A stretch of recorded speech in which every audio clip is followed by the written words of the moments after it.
So the NFL season kicked off last night with an absolute nail biter of a game. Extremely exciting, start to finish. Final score 10-3. It was as exciting as watching a soccer game. So that's about the level it was at. Packers won the game, but the real NFL related drama yesterday was happening off the field, and it had to do with Saints quarterback Drew Brees. Now, Drew Brees, if you don't follow the NFL, Drew Brees is not only one of the best quarterbacks in the league, one of the best quarterbacks in the history of the league, really, but he's also just one of the best all-around dudes in the league. He's just he's a good, decent guy. And there, despite what maybe some people would say or the impression some people have of the league, there are a lot of good, decent men in professional football. There are also a lot of unhinged narcissists and violent abusers in the league too, unfortunately. If you follow the league, then you know about Antonio Brown now he's in Oakland. He was in Pittsburgh before, and he's definitely in the unhinged narcissist camp. The guy cares about nothing but himself. He causes problems everywhere he goes. Everything's about him. Brees is not like that. He's a good team player. He's a good guy in general. And I think that people who are star athletes and have been star athletes, if someone like Drew Brees, a star quarterback, he's been in the league for, 15 years or something. But that means he's really been a star quarterback probably since he was like 5 years old. His pretty much his entire life, he's been a star athlete everywhere he goes. To be in that position, to be able to retain some humility and still just be sort of normal, that is a huge feat, really. That is a huge feat of virtue, just to be able to pull that off. I think lesser people, if you're given that kind of attention and you're treated that way all the time throughout your entire life, it's very difficult for it not to go to your head. So when I see athletes like this who are just decent guys, to me, I'm very impressed with that. But not everybody is impressed. And the fact that he's a decent guy, that's not going to save him from the woke mob, which have now descended on Brees because, well, let me read some of the headlines to you to give you the woke mob's version of what Brees has done wrong. Okay, let me read some headlines. First, this is a headline from a website called Black Sports Online, and I think this is the garbage site that really kicked off the controversy. And here's how they phrase things. It was, Drew Brees created a PSA video for an anti-gay religious cult that believes in conversion therapy and fights against any anti-discrimination laws, wants kids to bring Bible to school to convert other kids. Okay, so that's how Black Sports Online phrased it. He made a PSA video for an anti-gay religious cult. Deadspin put it this way: Drew Brees appears in video for gay conversion therapy sickos, doesn't understand what the big deal is. And then Big Easy Magazine put it this way. They said, Drew Brees records video for anti-LGBT religious organization. Okay, so this sounds pretty bad, right? If you don't know any better, which you should at this point, but if you don't know any better, you hear those headlines and you think, oh, that's bad. I mean, he's aligned himself with a cult, and he's recording anti-gay PSAs. Why would he do this? This is Drew Brees we're talking about. Why would you even? This is crazy. Well, let's play the controversial video, and I want you to get ready for this because it's pretty disturbing. Remember, this is an anti-gay religious cult. He's doing a PSA. Who knows what he's about to say? This is pretty disturbing stuff. So I have to warn you, if there's any kids listening right now, maybe you should cover their ears because this is pretty dark stuff. Let's listen to this. Hey guys, Drew Brees here. One of my favorite verses in the Bible is 2 Corinthians 5:7. For we live by faith, not by sight. So I want to encourage you to live out your faith on Bring Your Bible to School Day and share God's love with friends. You're not alone. Yeah. So that's it. That's the whole thing. That's the video that created the backlash. The anti-gay religious cult PSA, that's just what you saw right there. That's it. He recorded that for the group Focus on the Family as a way to promote Bring Your Bible to School Day. which is a thing. I didn't know that was a thing. I'm glad it's a thing. And so on that day, you bring your Bible to school. And so he did a video saying, bring your Bible to school. And that really is it. There isn't like an additional part of the video that I'm not showing where he advocates the death penalty for homosexuals or something. Even though that's what you would expect based on the headlines, that's not what happens. It's really the entire video is just him saying, hey kids, Bibles are cool. Thumbs up. And I'm Drew Brees. Go Saints. I mean, that's the entire thing.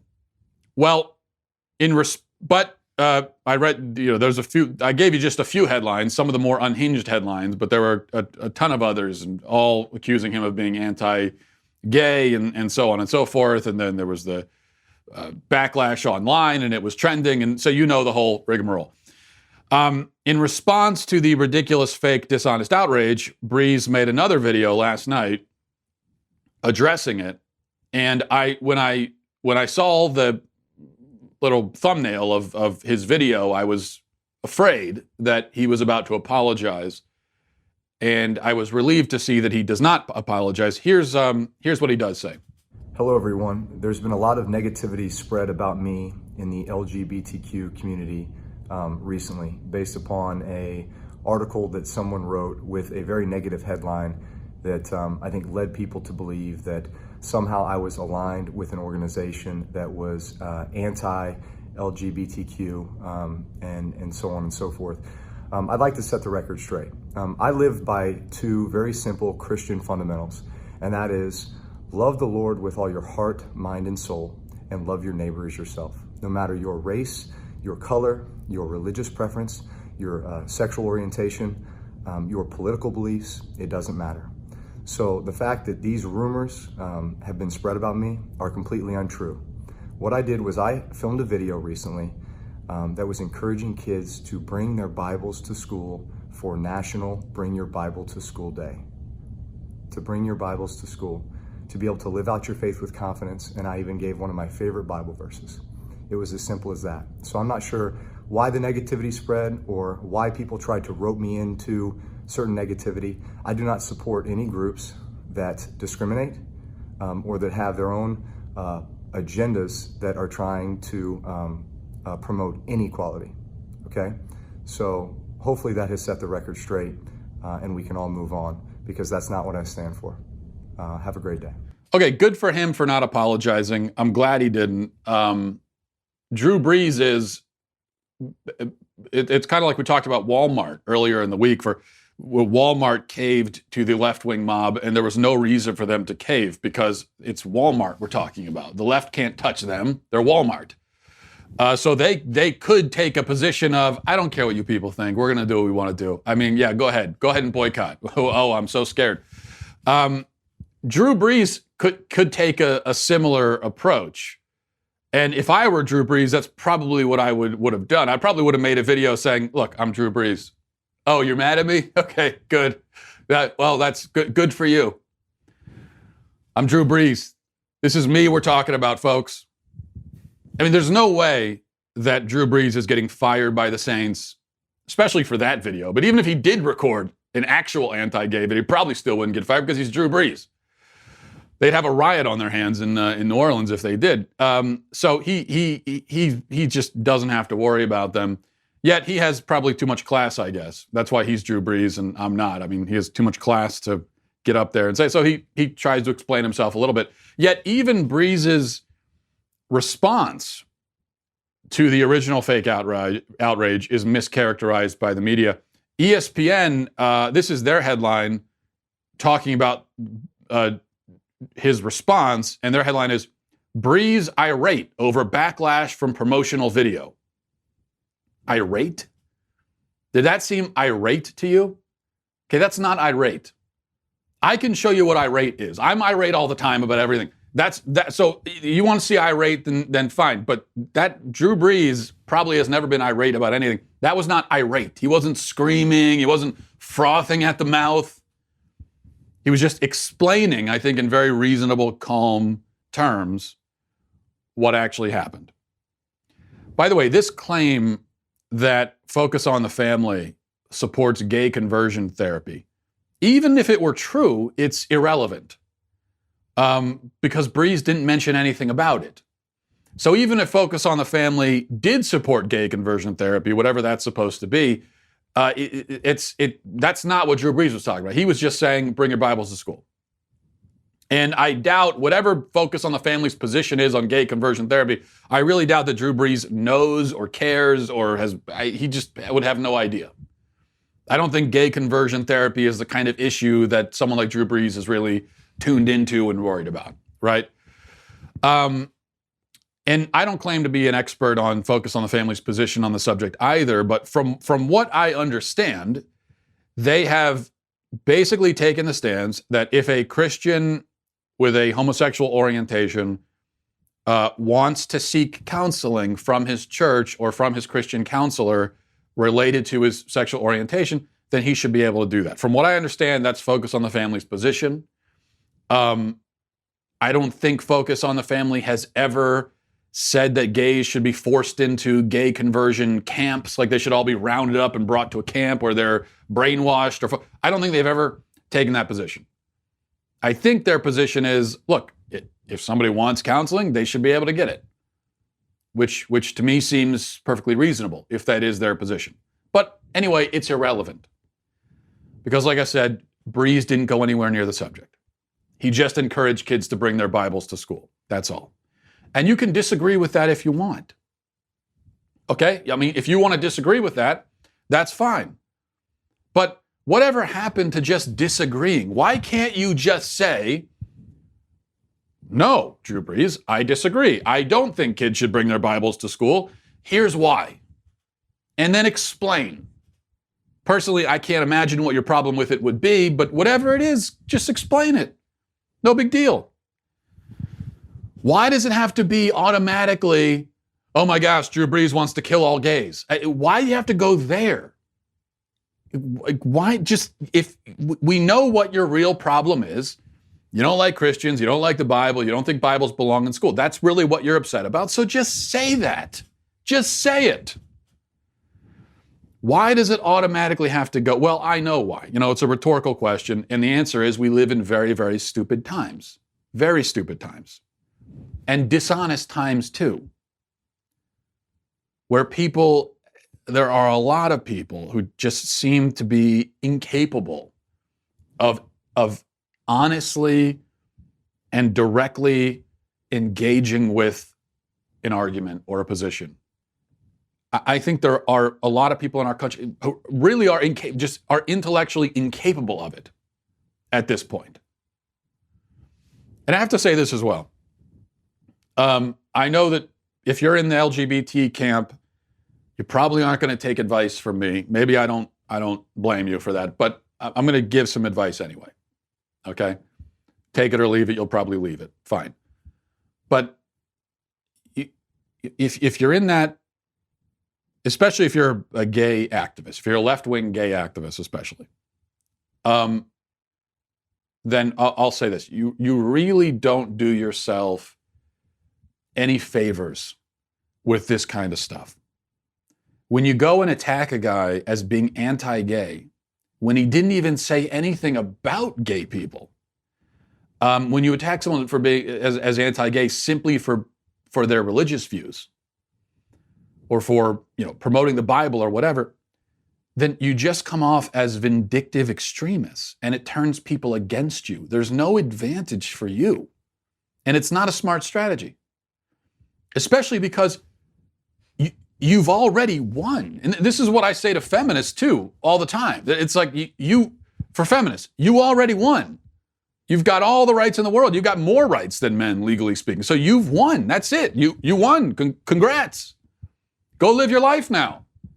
All you're doing now is undermining everything you achieved by coming off like crazy people and finding stupid things to complain about. All you're doing, you were in a position, and I'm still talking to feminists here, but where almost everyone was saying, yeah, okay, the feminists were right about that. Women should vote, okay. Everyone was agreeing. And now, but for the last 20 years, now all you're doing is making people turn against you when there's no reason for it. It's the same thing with gay rights activists. If you're a gay person in this country, you can do whatever you want now. You can get married, you do whatever you want. You can be involved with whoever you want, you can live with whoever you want, you can love whoever you want, you can do whatever you want. And the general feeling of most people in this country, if you look at any survey, any poll, I mean, if you look at anything, if you just take the general temperature of society on this issue, most people are libertarian now on issues of sexuality. They just don't care what you do. You can do what you want. They don't care. Just do what you want, whatever. You don't need to tell us about it. Just do it. That's how most people feel. So what does that mean? It means you won. You won. That's it. You got what you want. But rather than just sitting back and saying, okay, we achieved that, now when you become vindictive and you go out looking for revenge, because it seems to me that's what the gay rights movement now has become. It's now become, well, you got all the rights now, so that's done. That's over. And in fact, even though the gay rights movement, the quote unquote gay rights movement still exists, these are the same people who will tell us that it's a settled issue. Gay marriage settled issue, we're not talking about. Okay, if it's a settled issue, then what is the gay rights movement anymore? Well, I'll tell you what it's become. It's become a movement of vengeance. Now it's about circling back around and finding those people, or at least those kinds of people who opposed you, and punishing them. And that is, not only is that morally wrong, but it is just a really stupid strategy, because you're going to turn people against you. Whereas 5-10 years ago, most people in the country were saying, yeah, gay rights movement, good stuff, guys. Now there are a lot of people who are against you now. They may not be against gay rights in and of itself, but they're against you because of this kind of thing. It's just really stupid. Really stupid. But hey, don't take it from me. What do I know? All right. Let's move on to something else. Reading from a report in the Daily Wire now. This is, it says, Wegmans, Walgreens, and CVS all banned open carry in their stores on Thursday following the same gun policy change from Walmart and Kroger the other day. Unlike the other retailers that only called for a ban on open carry, CVS advised all customers except for authorized law enforcement officers to totally refrain from carrying at all in their stores. Wegmans posted on Twitter saying, there's nothing more important than the safety of our customers and employees. The sight of someone with a gun can be alarming, and we don't want anyone to feel that way at Wegmans. For this reason, we prefer that customers not openly carry firearms in our stores. I mean, frankly, I'm shocked that this is the first time Wegmans. I'm shocked that up until now you could open carry in Wegmans of all places. Walgreens tagged anti-gun rights activist Shannon Watts and thanked her for her advocacy on gun control and linked to their statement regarding open carry policy. The statement said, we are joining other retailers in asking our customers to no longer openly carry firearms into our stores other than authorized law enforcement officials. And CVS also with a similar statement. All right, so we've got Walmart was first saying don't open carry, then Wegmans, Walgreens, CVS, Kroger, all in the span of a week. I'm going to maybe depart from the standard conservative line on this issue. Maybe. Because I don't really, I don't know. Maybe my opinion on this is actually in the majority. I'm not actually totally sure. But I will say that. Well, remember with the Walmart announcement, I criticized the move back on Monday or Tuesday, whenever it was, because to me it represented an unnecessary cave to the left. Though in that case, Walmart had also said that it's going to stop selling ammunition for semi-autos, and that was the main thing that, from my perspective, is worthy of criticism. I thought, and I still think, that it's just an absurd political move. It's totally unnecessary to stop selling this ammunition because of a mass shooting. But on the issue of open carry in stores, yes, they're all making these changes largely for political reasons, from political pressure. And I'm not crazy about that. But putting that to the side for a moment, putting to the side the catalyst of these moves, just looking at open carry itself, I don't blame stores for not wanting it. Okay, I don't know if that makes me, that calls into question my gun rights bona fides, but I don't blame. If a store says we'd prefer if you not visibly traipse around our stores with a gun, that to me is reasonable. I don't see that as an unreasonable request. I think in general, it's perfectly rational for a store to not want customers to visibly bring guns into their establishments. I don't see any issue with that. Open carry in general to me is pretty stupid. And I can tell you that I've lived in 2 different states that allowed open carry. And in those 7 or 8 years across those 2 states, I saw maybe 5 people doing it. Maybe 5. Off the top of my head, I can think of 4 or 5 occasions where I actually saw someone open carry. And the reason I remember it is because it was unusual, even in a state that allows open carry. But I can remember those few occasions where I saw someone, with the gun in the holster, on the hip, out in the open, like a Clint Eastwood movie or something. And in all 5 cases, it seemed pretty apparent to me that these folks were just showing off. That there didn't appear, in the context, there didn't appear to be any reason at all for someone to visibly have a gun out. And so I could only conclude that this was just a fashion statement, right? They just felt cool having it. And that is, look, most gun owners, I'm a gun owner myself. Most of us, I think, are mature, responsible. We care about gun safety. We see the gun as a tool, right? It's not a toy. But there are some people who just think guns are cool. They do treat them as toys. They like taking pictures with them and putting the pictures online, and it's just really silly. Now, those people themselves aren't necessarily dangerous. It doesn't mean that they're mass killers. But it does mean that they're not the kind of mature, responsible gun owners that they ought to be. Now, look, there may be some legitimate reasons to open carry. I can't think of what those reasons would be, aside from professional reasons, like you're a police officer or you're in professional security or something. Although even there, if you're in security, probably it's going to be more of a concealed carry situation. But in any case, I think for the most part, it's a fashion statement. Responsible, mature gun owners aren't interested in flashing their guns to people.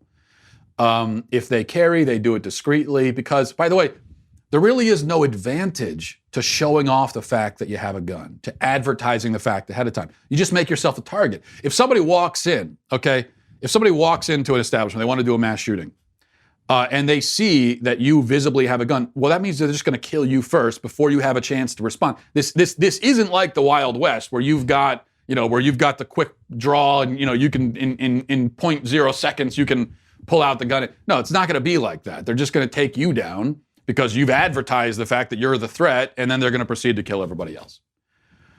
If you're not advertising the gun, well, then that's going to be a different story. In a store setting, yeah, there are some customers who are uncomfortable seeing people openly carrying guns. Now, you might not feel that way.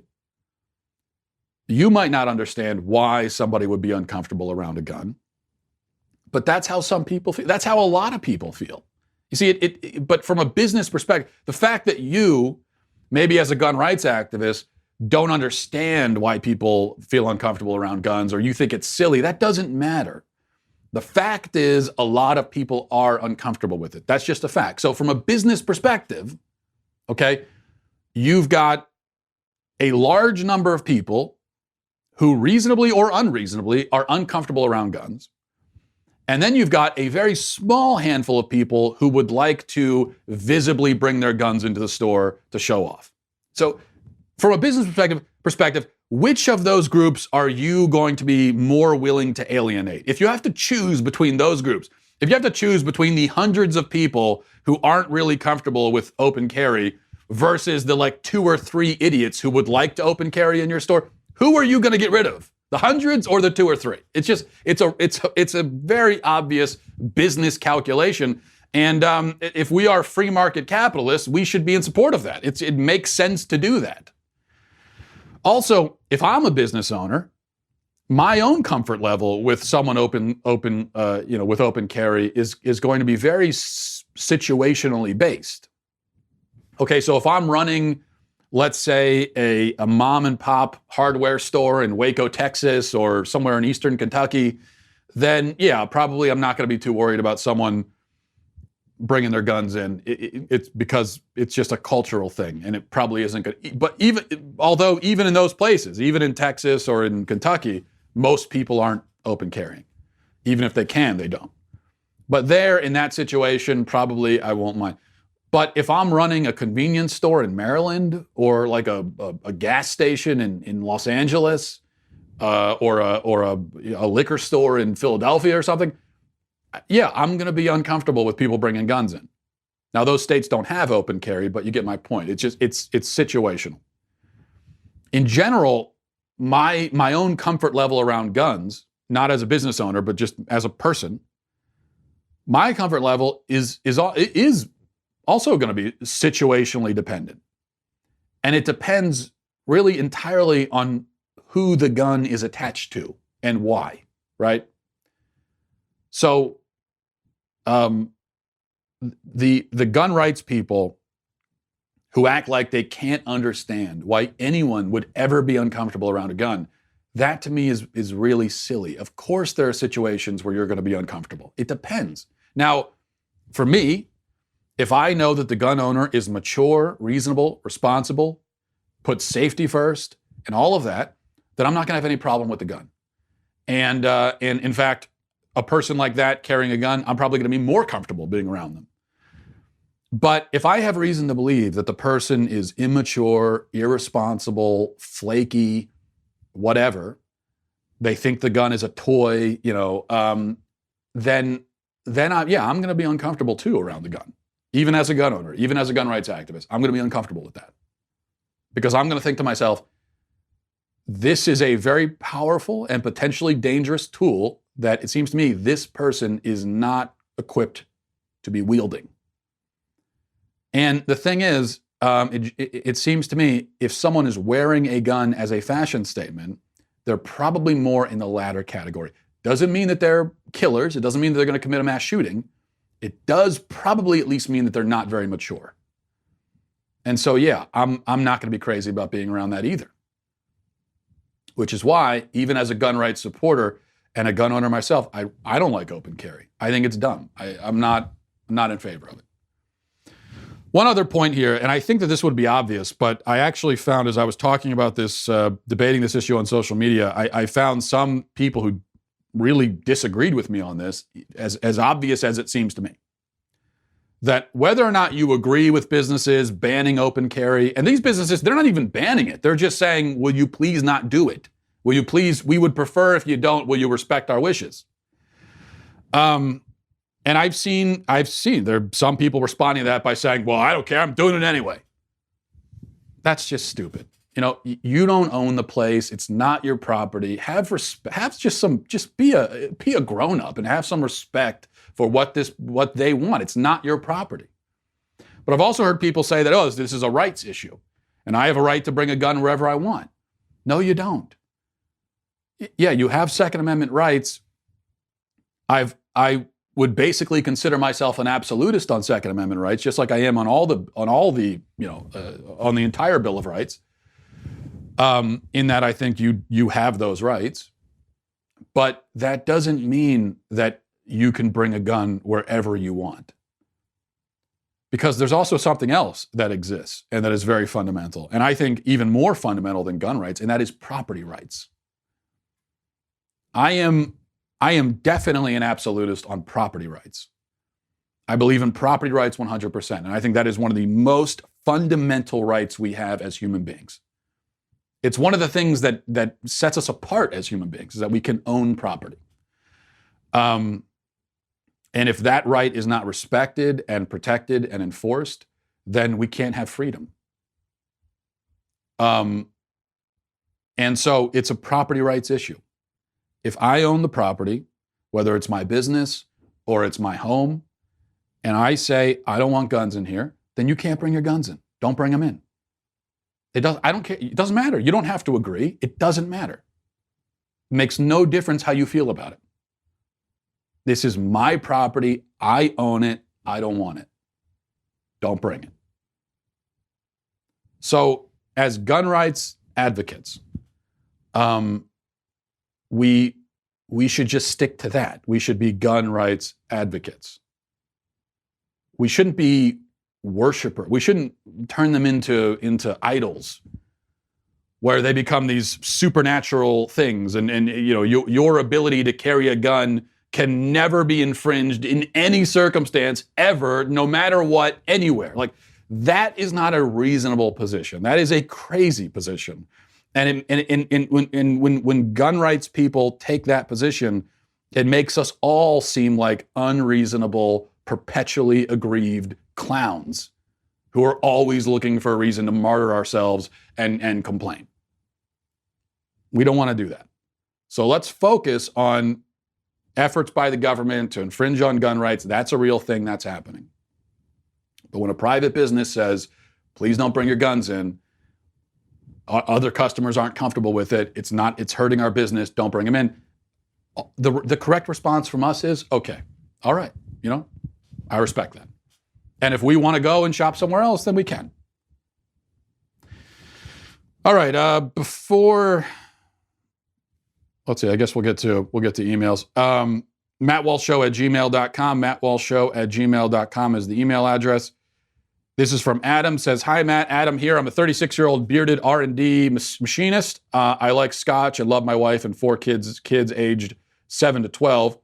I've never been soft, but I've noticed that lately I'll start crying pretty easily when I think back to how awesome my kids were when they were young, ages 2 to 5, and how I'll never be able to go back and have a conversation with them and hear the goofy things they said and how they said them.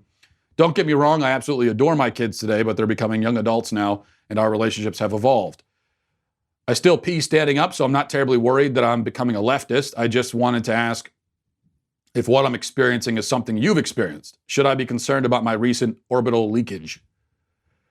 I appreciate all that you do. Adam, I will put your fears at rest. Fear not. Orbital leakage among men is usually unseemly and inappropriate, but frankly immoral, I would even say, and unethical, and should be illegal. But there are extremely limited numbers of circumstances where it is appropriate for a man to cry, although I will stipulate that even in those situations, in the appropriate situations, it can be okay for a man to emit up to 5 dignified manly tears.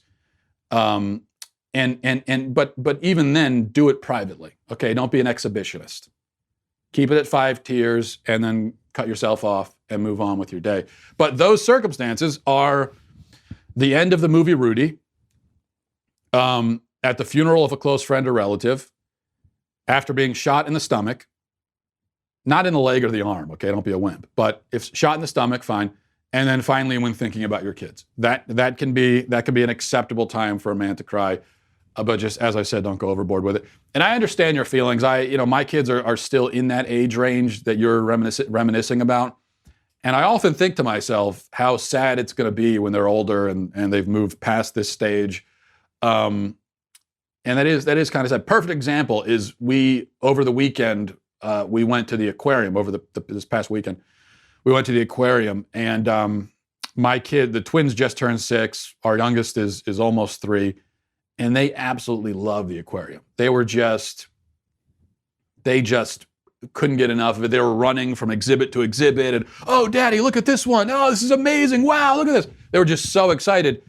And just so much exuberance and joy and innocence. And I couldn't help but think to myself, it's going to be really sad because one of these days, they're going to be at that age where we go to the aquarium or something and they're walking around, hands in pockets, rolling their eyes, just want to go home. I know that day is coming, and it makes me sad to think about. So I get how you're feeling.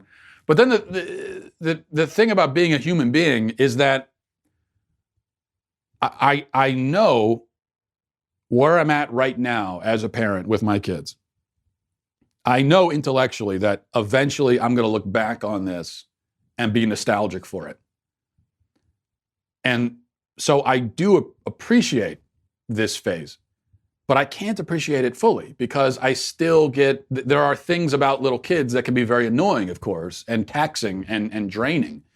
And so I often can be way too focused on those things and find myself thinking to myself, oh, I can't wait till they're older. We don't have to deal with this anymore. Even though I know that those things are so small in comparison to the kinds of problems that are probably coming down the road as they get older. And I also know that once I'm older, I'm going to look back on these moments and I'm going to see it as just pure joy, great across the board. And I'm going to think to myself, why did you ever worry about those small little things? Oh, so the kid, woke up too early or they whined a little bit. Like, why did you ever care about that? It's such a small, stupid thing to care about. It doesn't matter. How could you have ever let that overshadow all of the great things? And so I know that down the line, that realization is coming, yet I still can't fully get myself out of that mentality. So it's just part of being a human, I guess.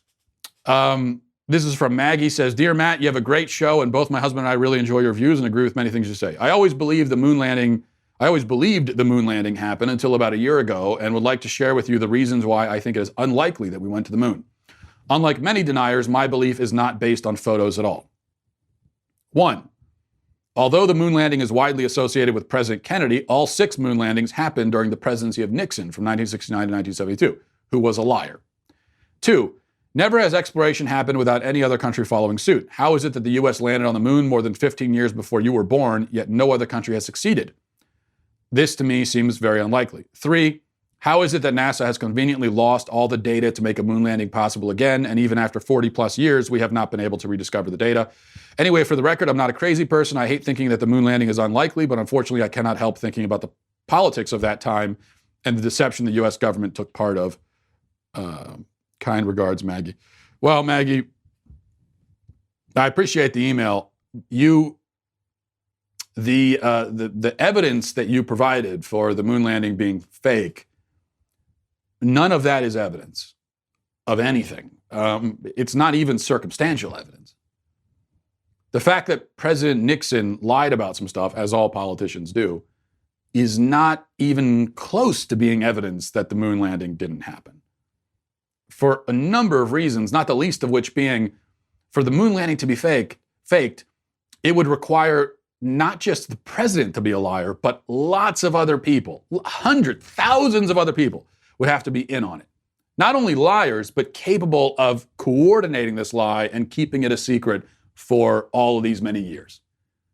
You're talking about a conspiracy on an enormous scale, not just the president.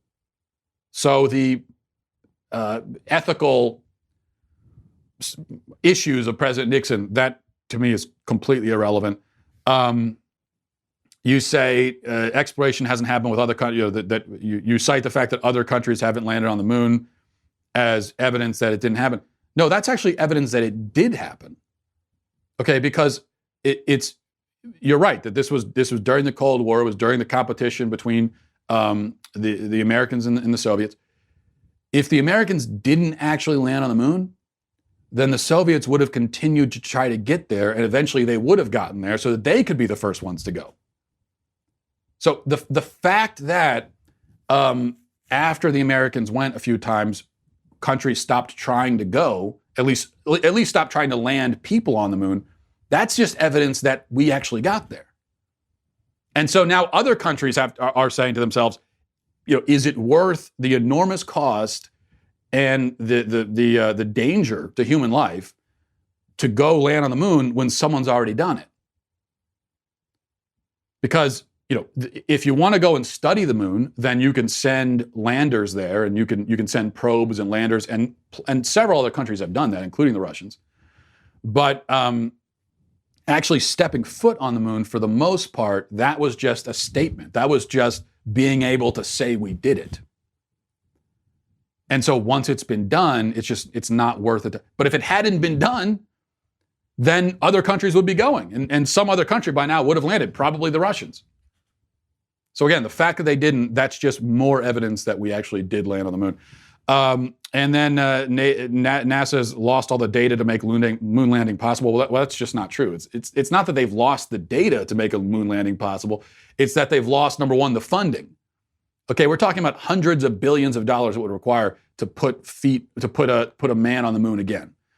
And that requires a certain political willpower and also public support that just doesn't exist and hasn't existed for decades now.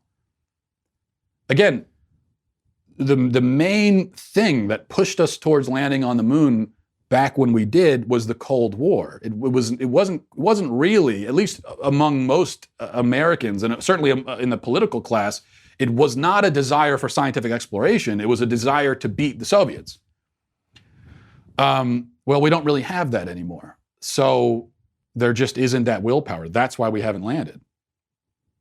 And also because there isn't a specific particular reason to put people on the moon when we can just send a robot there and we can do all the soil samples and everything else that we've already done.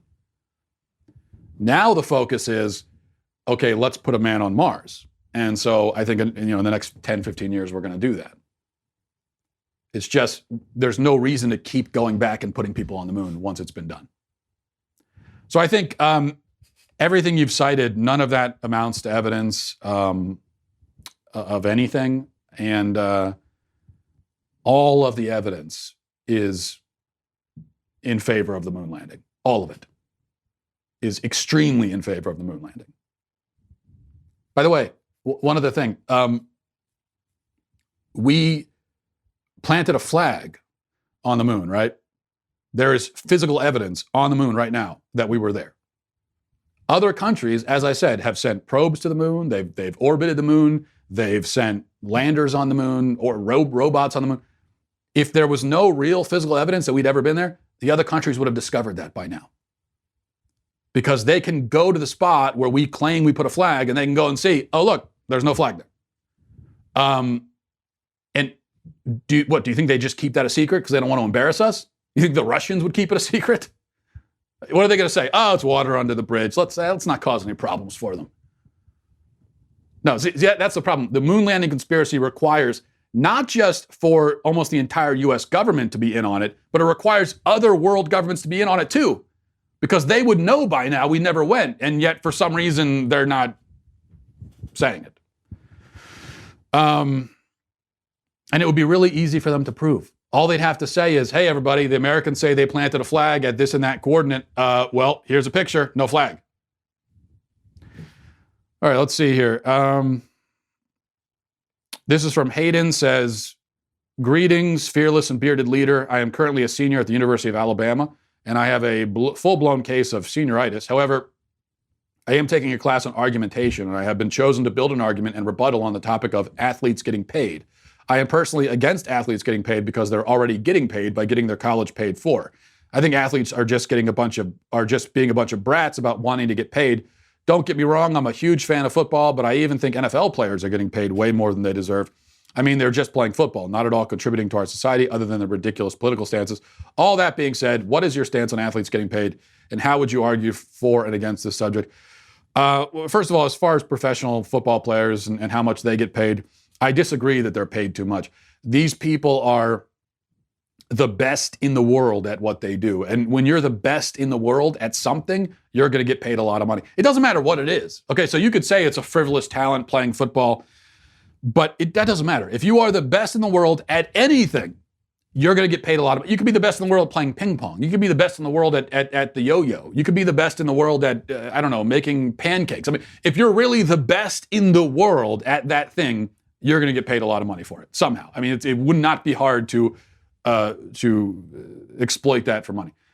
So that's the first thing. And as far as they're not really doing anything for society, I don't agree. I think that they are. They're providing entertainment. They're providing a reason. You know, if you go to a football stadium, you go, you enjoy it. I'm going to bring my son to a football game this year. And you're with the community, and you provide a little bit of unity. You provide chances for family bonding, entertainment, all that. Now, all that stuff, that's not the most important thing in the world. It's not as important as, maybe what a heart surgeon does or something, but it's still important. It's something. I think that they're providing more for society than probably a lot of us are. And in terms of college athletes getting paid, I have to disagree with you there as well, because I think college athletes should be paid for one simple reason. Because the NCAA is making billions upon billions upon billions of dollars off of these kids. And yeah, they're getting a free college education. That's worth what? $100,000 at most. They're worth a lot more than that to the college. And so I think for the simple reason that they should get paid because that's what they're worth. They're earning this money for the schools, and the schools are happy to collect it. The NCAA goes out of its way to exploit and to capitalize on these players. So the idea that the players can't receive any money in return, to me, is crazy. The schools are merchandising. They've got video games, and yeah, I know that you can't put the names on the jerseys, you can't attach the name. They have things that they do to try to pretend they're not exploiting and capitalizing, but they are. The NCAA explores every possible avenue to make as much money as it possibly can off these kids. And then where does that money go? It doesn't go to charity, I can tell you that. That money goes to the coaches, that money goes to the administrators. That's where it goes. So does it make sense to you that there should be college coaches making tens of millions of dollars off of players who get paid zero? It's a simple question, really.